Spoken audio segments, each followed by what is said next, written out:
El día de hoy vamos a revisar, mientras Luis Enrique ahí trata de luchar con el micrófono, Core. Así que vamos por ello.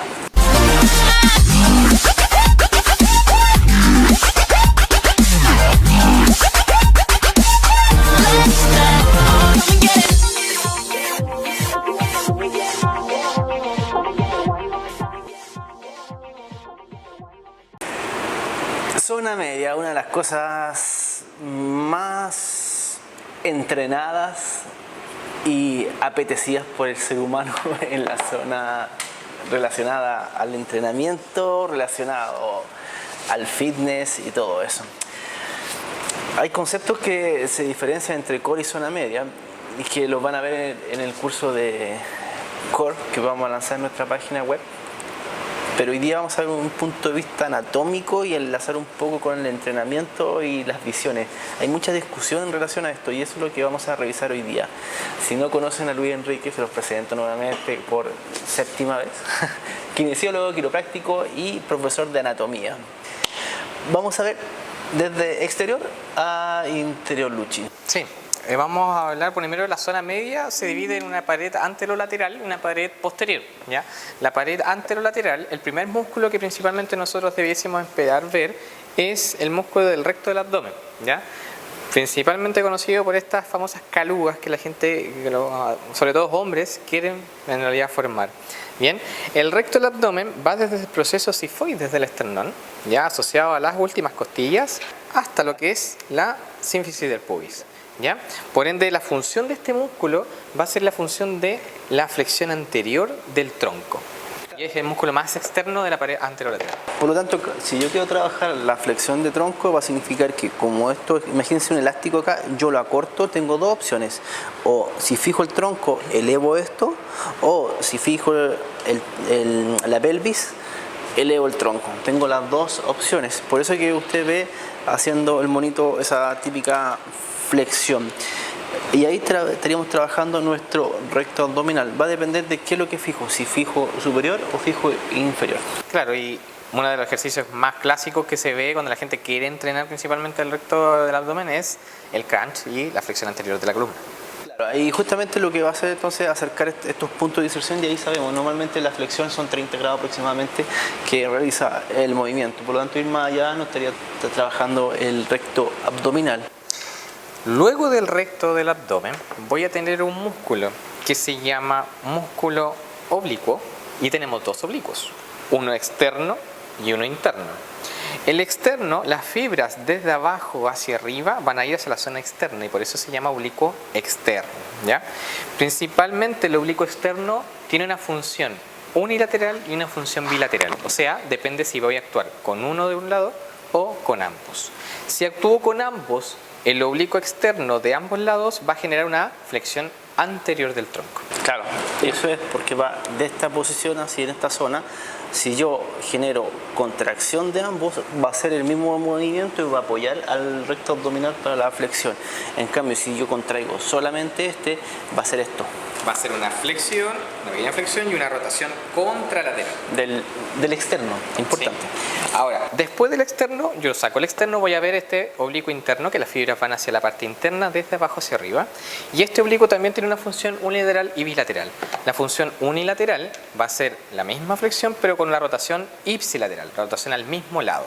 Y si funcionamos con ambos oblicuos internos, va a ser nuevamente flexión anterior de columna. Claro, y justamente si yo lo saco irían las fibras así, contrapuestas. Por lo tanto, no es que quiera trabajar solamente el oblicuo externo y ahí el interno, porque trabajan, como decía Luis, ambos.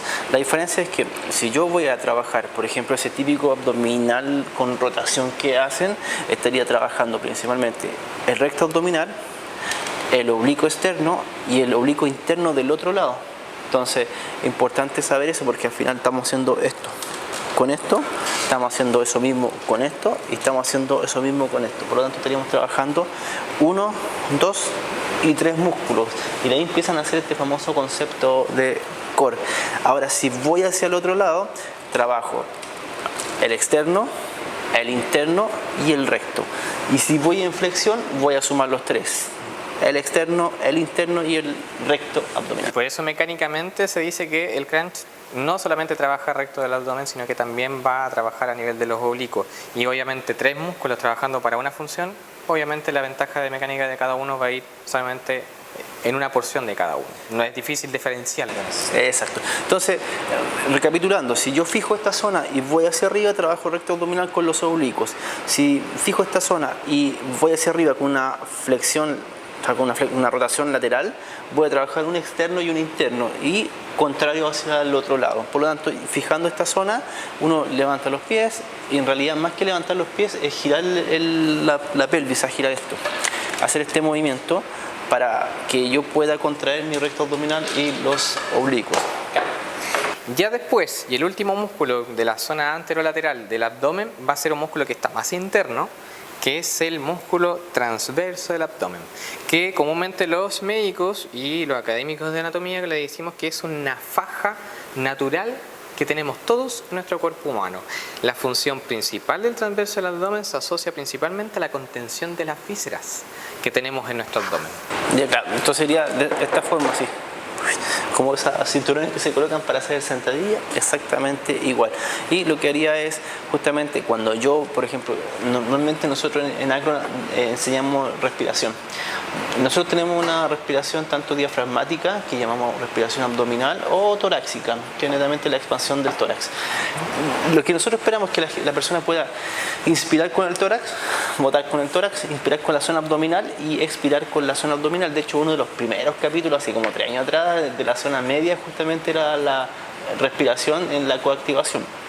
Entonces, cuando yo tomo aire con la zona abdominal y boto, estoy justamente contrayendo el transverso del abdomen. De hecho, cuando soplo un globo, también estaría contrayendo y activando este transverso. Hay muchas personas que le atribuyen demasiada importancia al transverso del abdomen, el trabajo del core abdominal, por lo mismo, porque genera una estabilidad principalmente en la zona.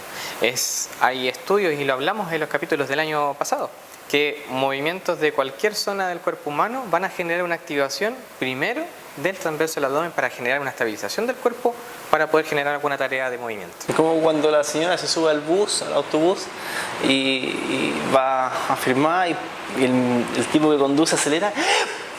Pero mijito, te dice, esa maniobra de balsal justamente hace ese bloqueo. De hecho, lo mismo sucede cuando hace la sentadilla, cuando así lo empuje, genera este bloqueo de la zona media. Por lo tanto, si yo hago un crunch abdominal, estaría trabajando recto abdominal, oblicuo externo, oblicuo interno, y si más encima cuando yo voy en la flexión hago boto el aire, el transverso. O sea, estaríamos sumando ya más musculatura a la flexión de crunch. Mayor recapitulación, veamos este modelo, ¿ya? Que principalmente vamos a ver parte del recto abdominal, que en este caso sería el recto abdominal. Esto es así, perdón, esto es claro. así para que se pongan en contexto. Lo que hicimos es sacar esto y cortarlo al tipo en la mitad. Tenemos el recto del abdomen, que en este caso es el lado derecho, ¿sí? Que es el músculo que dijimos más superficial de la pared anterolateral. Y aquí, si se alcanza a ver, tenemos 3 musculitos. Bien. El primero sería el oblicuo externo, luego el oblicuo interno y al final este que está aquí, que es esta faja que dijimos abdominal, que es el transverso del abdomen. Claro. Entonces, finalmente, por eso es que se llama el core como el núcleo, la zona media donde yo activo todo esto. Si nos vamos a posterior, profesor. En la parte de la pared posterior vamos a tener principalmente 2 músculos bastante influentes. Uno es el cuadrado lumbar y el otro es el famoso psoas mayor. Ahora, veamos este mismo modelo. Principalmente vamos a ver, en la zona más posterior, vamos a ver un músculo bastante grande, que es el psoas mayor, que está relacionado a este, que es el músculo ilíaco, ¿ya? El psoas mayor es un músculo principalmente flexor de cadera y flexor de tronco. Es biarticular, va desde la zona lumbar y va a llegar hasta el trocánter menor del fémur, por ende va a cruzar la línea de la punta inguinal. Va así por dentro, entonces por eso que no nos podemos tocar. Bueno, igual se puede hacer. Puede llegar a palpar directamente, pero así como llegar directamente de la parte posterior es difícil. Ahora, este músculo principalmente genera mucha tensión, es un músculo que nunca va a estar relajado, Arturo. Es un músculo que comúnmente es un músculo que se le denomina un tónico postural. Mantiene la postura, tiene mucha relación con la lordosis principalmente. Entonces, este músculo va a generar una flexión de cadera o una flexión de columna. Comúnmente ejercicios de sobreentrenamiento de flexión de cadera va a hacer que el psoas esté muy tenso y genere disfunción, por ejemplo, en su activación. ¿Tenéis por ahí un monito anatómico que yo pueda mover? Así como... ahí está. Espérame un segundo que voy a buscar un monito para explicar algo importante mientras Luis te explica de los cuadraditos lumbares que son importantes para la inclinación. El cuadrado lumbar, si lo vemos en este modelo, va a ser un músculo que está en la zona más posterior, ¿ya? El cuadrado lumbar va relacionado principalmente en la zona del ilíaco y en la zona costal, muy relacionado a lo que es la fascia toracolumbar. El cuadrado lumbar, al igual que los oblicuos, está relacionado principalmente en una contracción unilateral y bilateral. La contracción bilateral de ambos cuadrados lumbares va a ser una extensión de la columna, mientras que la activación unilateral, en este caso cuadrado lumbar del lado izquierdo, va a ser una inclinación del lado izquierdo del tronco. Lo mismo pasa con el cuadrado lumbar del lado derecho. Sería la contracción unilateral derecha del cuadrado lumbar, sería una inclinación derecha del tronco. Aquí está lo que necesitamos. Mire, esta cosa va así. Si yo hablo del... Ahí, con este lado. Gírate para acá para explicar. Ahí. Por lo tanto, con mis psoas iríamos de esta posición hasta acá. Entonces, por lo tanto, cada vez que yo quiero fijar el tronco y hacer contracción del psoas, hago esto. Por lo tanto, eso de levantar las piernas, el músculo principal sería el psoas y también sería el parter quadriceps, el que hace el ejercicio. Por lo tanto, cuando usted hace levantando piernas, la flexión de cadera es puro psoas. Nunca el recto abdominal. ¿Cuándo pasa a ser el recto abdominal? Cuando elevo totalmente la rodilla y hago el movimiento hacia arriba. Con la pelvis. Con la pelvis. Por lo tanto, si quiero trabajar el recto abdominal fijando el tronco, sería llevar la rodilla hasta el bloqueo y después hacer el movimiento hacia arriba. Claro, ahora hay una diferencia entre ese ejercicio de elevación de la pierna, hacerlo con flexión de rodilla o sin flexión de rodilla. Si yo flexiono la rodilla, voy a estar trabajando quizás más psoas. Pero si yo la extiendo, voy a estar trabajando el recto interior del cuádriceps. Exacto. Entonces, eso es importante observar cuando uno realiza ejercicios. Si la persona está completamente extendida y empieza a levantar los pies, el típico ejercicio trabajaría un poco más de cuádriceps y psoas. Pero si yo flexo la rodilla, como dice Luis Enrique, estoy inhibiendo el trabajo principalmente del cuádriceps y estaría trabajando el psoas para hacer la ejecución. Entonces, a veces dicen, no, estoy trabajando psoas, pero en realidad está trabajando cuádriceps o viceversa. Si seguimos con la misma historia, esto lo que decía Luis es que si esto está con acortamiento, va a generar justamente que esta lordosis aumente y haya una movilidad de la cadera. Por lo tanto, haya en ese caso una anteversión de mi cadera. Y eso va a llevar, imagínense que esto normal es una anteversión de cadera. Y es producto justamente de que el psoas está con un acortamiento. ¿Qué puede generar eso? Que el disco intervertebral, como están viendo, se vaya presionando más en un sector que en otro y a lo largo con los años obviamente llevemos a esto que vendría siendo salida del núcleo pulposo sobre el anillo fibroso.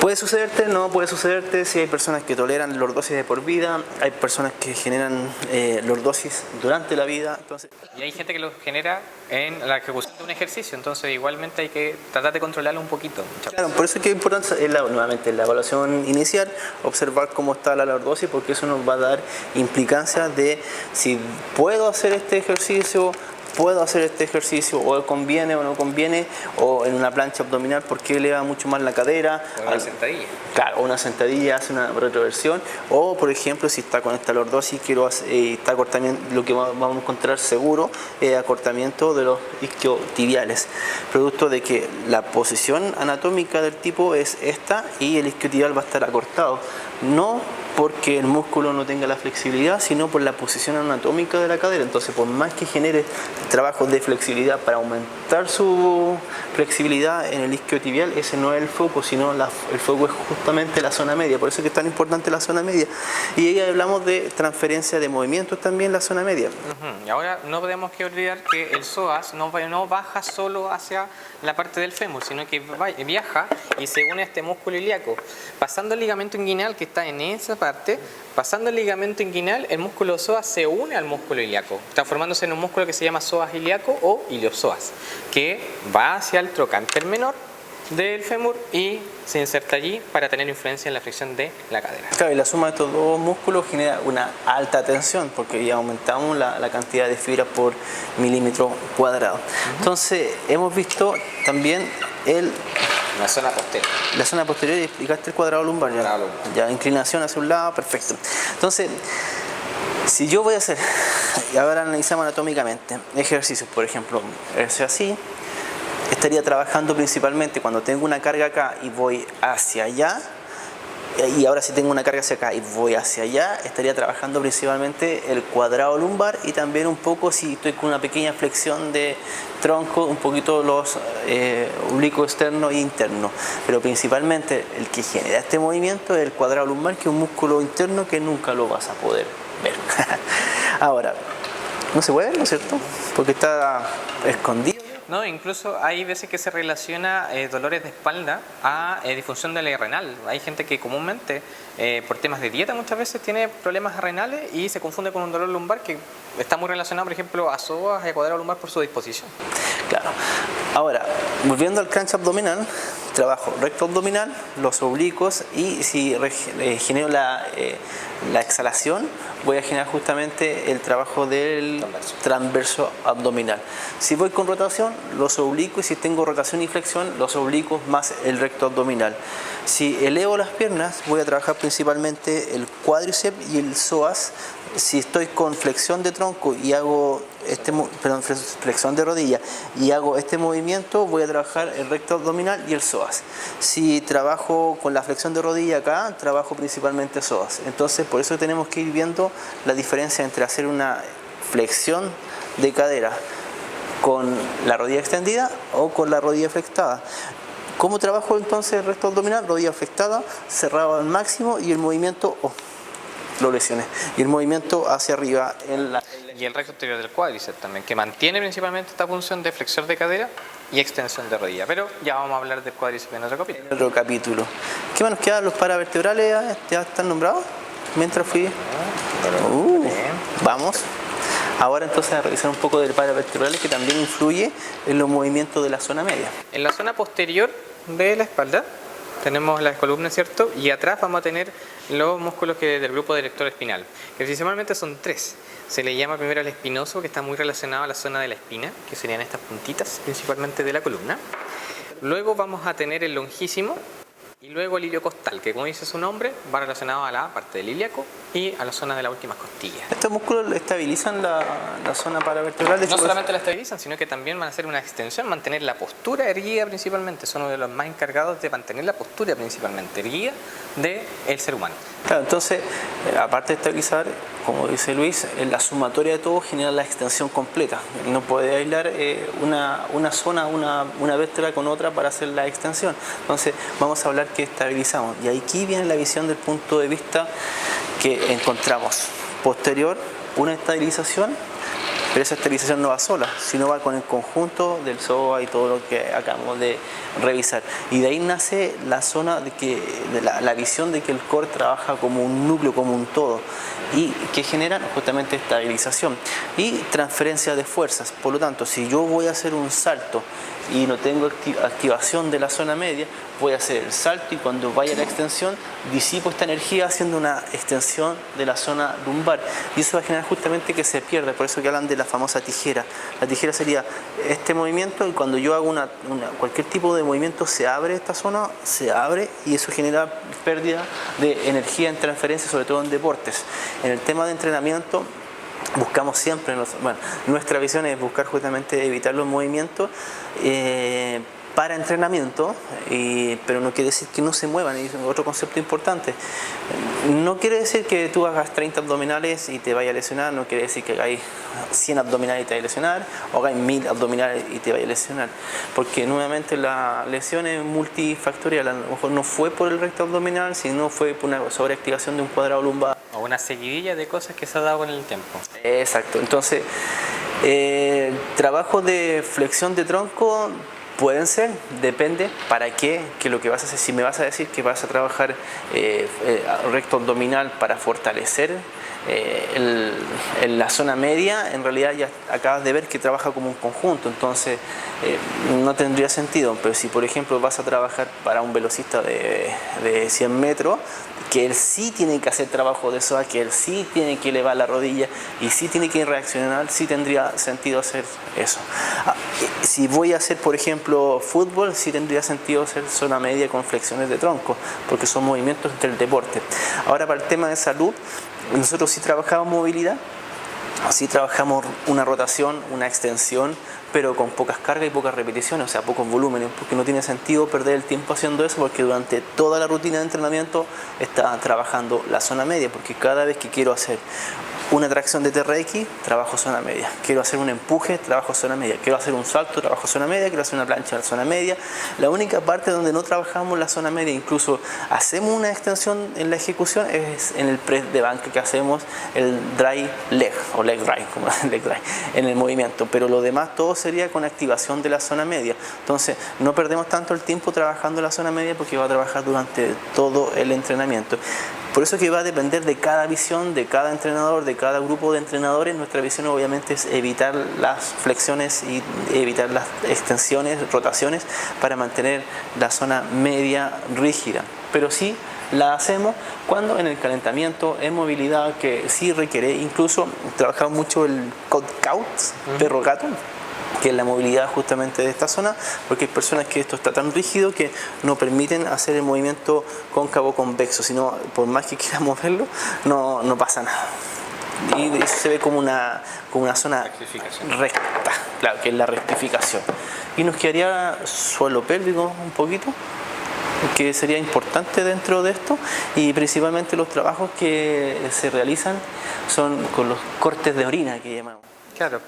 Hay musculatura que está relacionada a nivel del suelo pélvico, es musculatura que está relacionada muchas veces a la parte del sacrocoxis, hacia la zona pélvica, está relacionada, por ejemplo, en el caso del aparato reproductor o el aparato urinario muchas veces. Por eso uno de los ejercicios que nombraba Arturo es el corte de orina, principalmente para mejorar la contracción principalmente de estos músculos. Son músculos específicos que comúnmente a nivel kinésico, por ejemplo, existen especialidades en donde se trabaja principalmente el suelo pélvico, y por ejemplo con personas que posembarazo, que principalmente donde tienen una dilatación de la pelvis, estos músculos también pierden elasticidad y tienen que trabajar de manera constante para poder mejorar esta elasticidad y que vuelva a jalar lo más normal posible, ¿ya? Si no, después se ven problemas como por ejemplo incontinencia urinaria y algunos otros temas relacionados con respecto a eso. Ahora, con respecto a la estabilidad, con respecto al core abdominal, es importante, incluso se le llama al diafragma pélvico principalmente a esta musculatura. Entonces al final, como vieron, por eso se llama core, por eso se trabaja como un núcleo, porque es todo, en realidad es un todo. De hecho podemos incluir tal vez, hay autores que incluyen los glúteos como el trabajo y claro, y el dorsal ancho, que recuerden que está en la parte posterior haciendo este movimiento. ¿De qué va a depender? De lo que necesite la persona para ver si realizo la flexión o no realizo la flexión. El objetivo. Claro, que es lo que dicen los estudios, que sobre 8.000 flexiones y con carga te podría generar una hernia. Pero es tan relativo, antiguamente era tan cerrado, ahora es un poco más abierto, un poco más flexible. ¿Se puede hacer? Sí.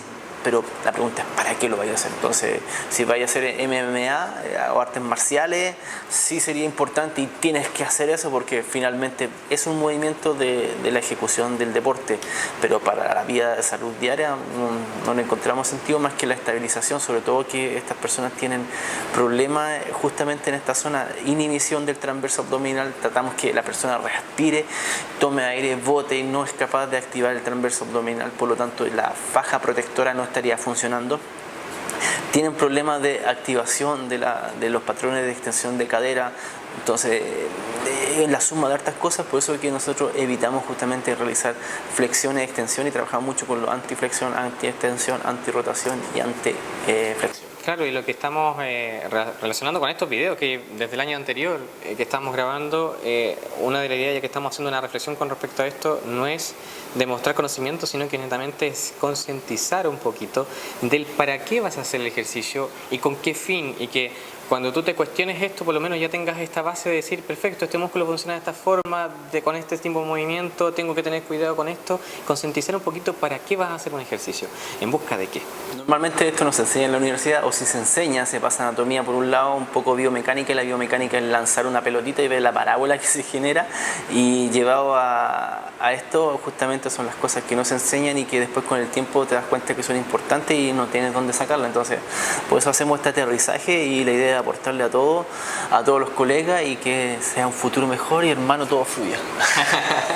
Bueno, si les gustó, den like. Si creen que algún amigo que hace millones de abdominales les puede servir este video, se lo compartes. Si ve a tu amigo haciendo elevaciones de pierna pensando que está trabajando el psoas, también se lo compartes. Y suscríbete al canal si no estás suscrito. Nos vemos en la próxima, Luciano. Sin duda alguna.